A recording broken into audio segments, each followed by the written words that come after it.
Hola clase. Bueno, entramos de lleno en los temas apasionantes de siempre, que son poesía, prosa y teatro en general. Bueno, vamos a ir con la prosa del Prerrenacimiento.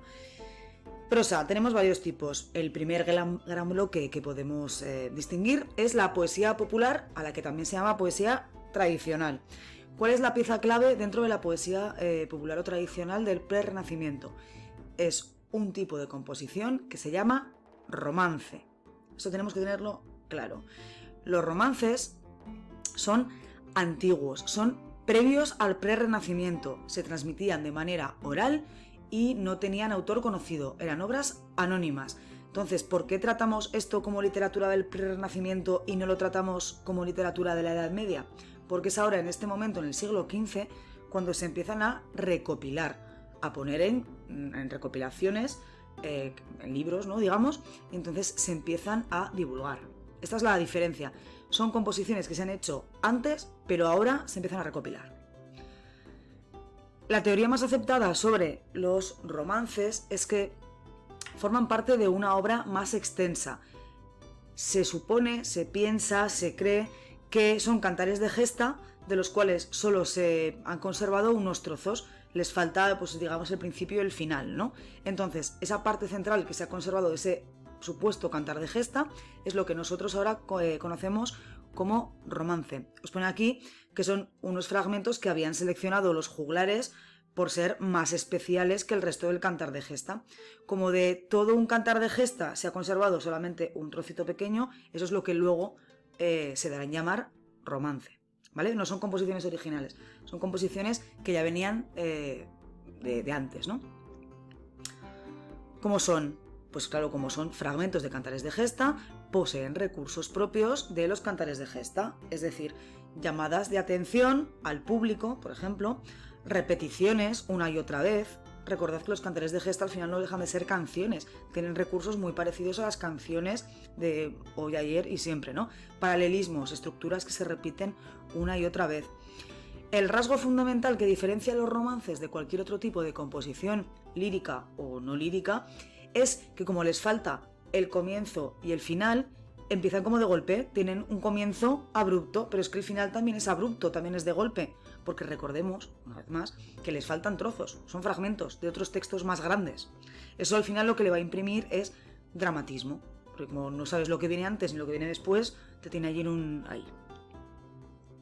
Los podemos clasificar principalmente por 4 temáticas diferentes. Los épico-tradicionales, romances épico-tradicionales, romances juglarescos, romances históricos y romances novelescos y líricos. Vamos a hablar un poquito de cada uno, que yo creo que las diferencias las podéis ver de manera bastante sencilla. Veréis. Los romances épico-tradicionales son lo más parecido que hay a los cantares de gesta. Son aquellos que están... Esos fragmentos vemos con claridad que están basados en personajes y asuntos de, como digo, los poemas épicos, como por ejemplo el Cid, ¿vale? Esto al final se ve mucho más claro de dónde vienen. El segundo bloque son los romances juglarescos. En estos romances se parte de personajes o hechos históricos y los juglares han introducido una serie de elementos fantásticos.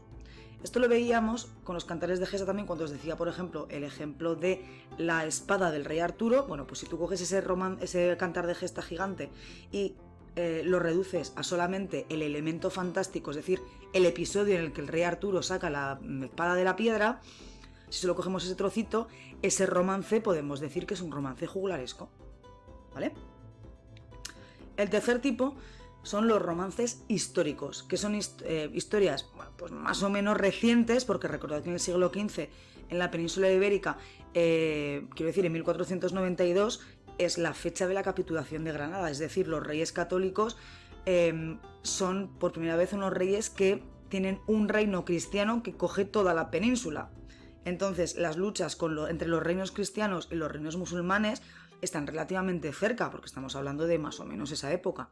Los romances históricos narran hechos más o menos recientes que tienen que ver con esas guerras entre musulmanes y cristianos. Pueden estar contados desde el punto de vista de unos o de otros.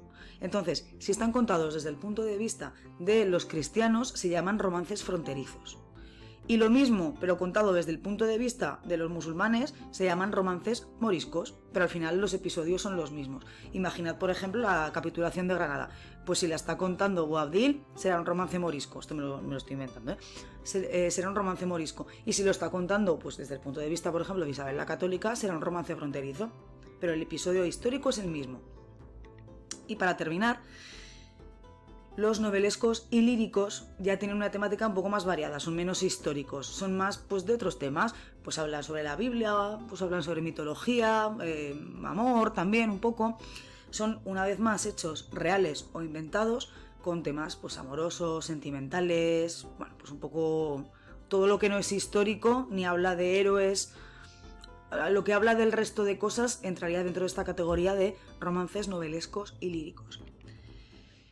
Esto es importante. Un poema suelto es un romance. Cuando tienes un conjunto de romances, tienes un romancero.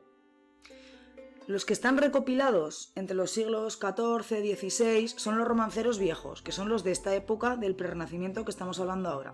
Pero la tradición de los romanceros continuará y habrá durante el siglo XVII otro boom del romancero, los romanceros nuevos, y correrán a cargo de autores que, bueno, ya hablaremos de ellos, como Góngora, Cervantes, pero también, por ejemplo, Lorca en el siglo XX.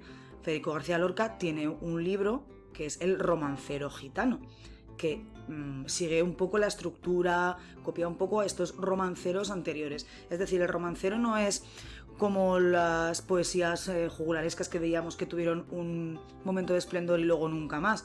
El romancero es un estilo, una clase de poesía, el romancero, que perdura en el tiempo, ¿vale? No es algo que solamente vayamos a ver en este periodo, sino que más adelante también hablaremos de romances de otras épocas, pero romances al fin y al cabo.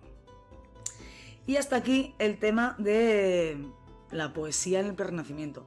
Sencillísimo. Cualquier cosa,